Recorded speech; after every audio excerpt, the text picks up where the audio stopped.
Hello, Dr. Harry, and welcome to my Unit 5 journal discussion about risk management strategies.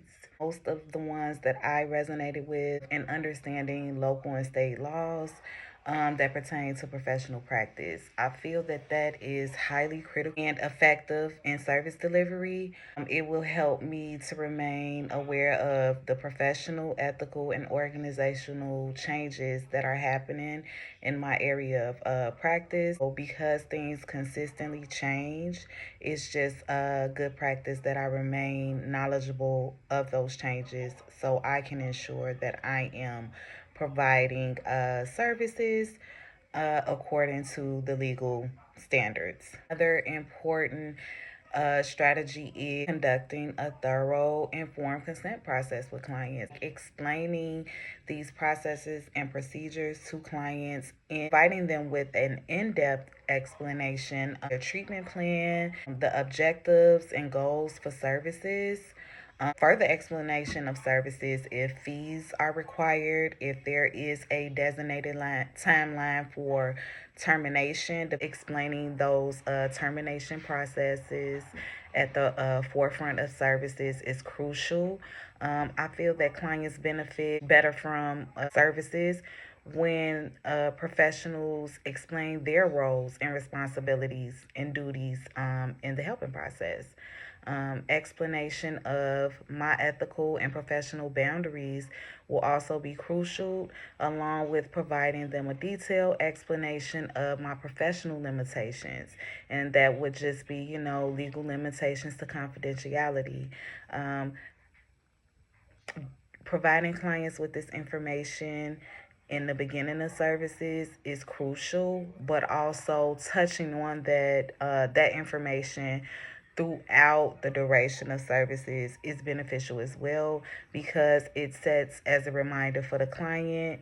And it just ensures that the helper and the client just remain pretty much on the same page while working with one another.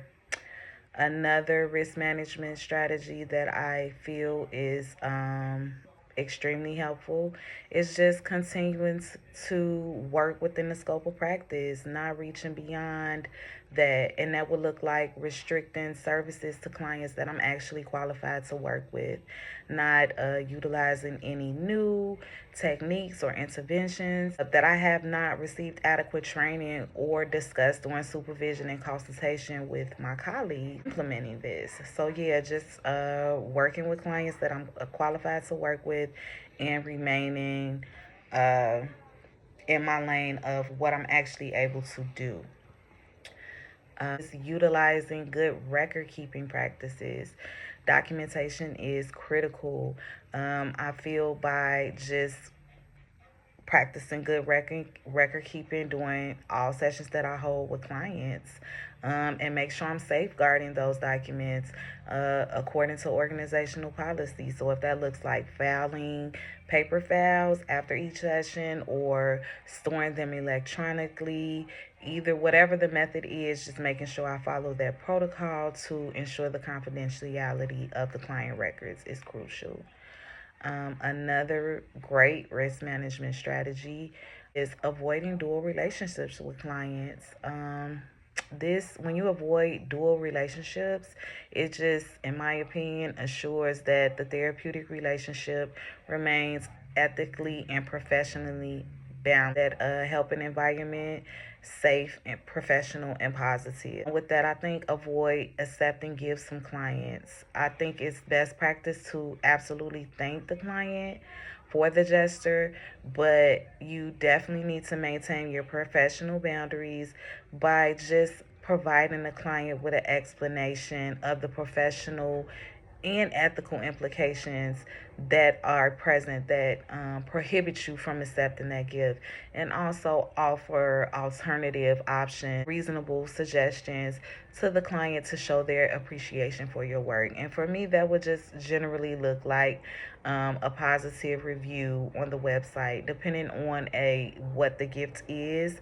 I think in one of the case scenarios we read, it was a painting, and if it's something like that, maybe the colleagues, is it okay if they can donate this piece to the office? So now it is a shared thing and not just personal, because clients can become a bit confused about the nature of the relationship when they provide gifts to professionals that they are working with. Um, Another risk management strategy that I feel is key is just remaining engaged in consistent supervision and consultation, remaining engaged and willing to participate in continued education and training as well. It is critical, as we know, the world we are living in, there are constant changes that we need to remain abreast of. So I think continued education and consultation is the best way to go, and just making sure we are remaining engaged in trainings in our field of practice is also helpful.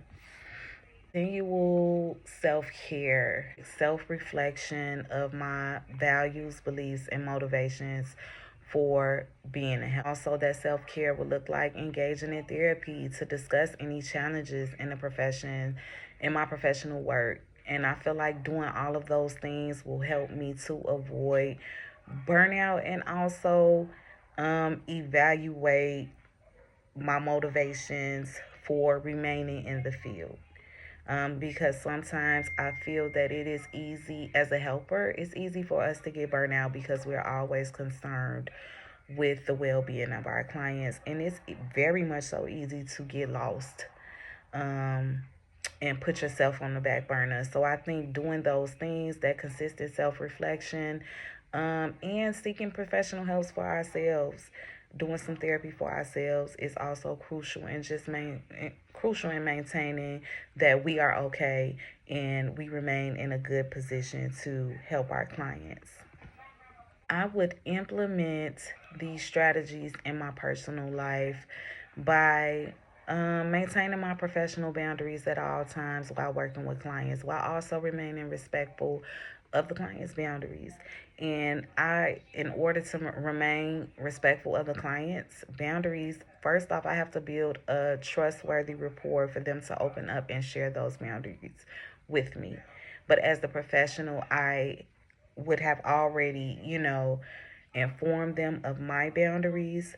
So while working with them, I will be able to learn theirs and reciprocate. Can also implement these strategies in my professional life by, as I already stated, seeking supervision and consultation in moments of uncertainty and practice, being honest during that supervision about any challenges or issues that I am having while working with clients.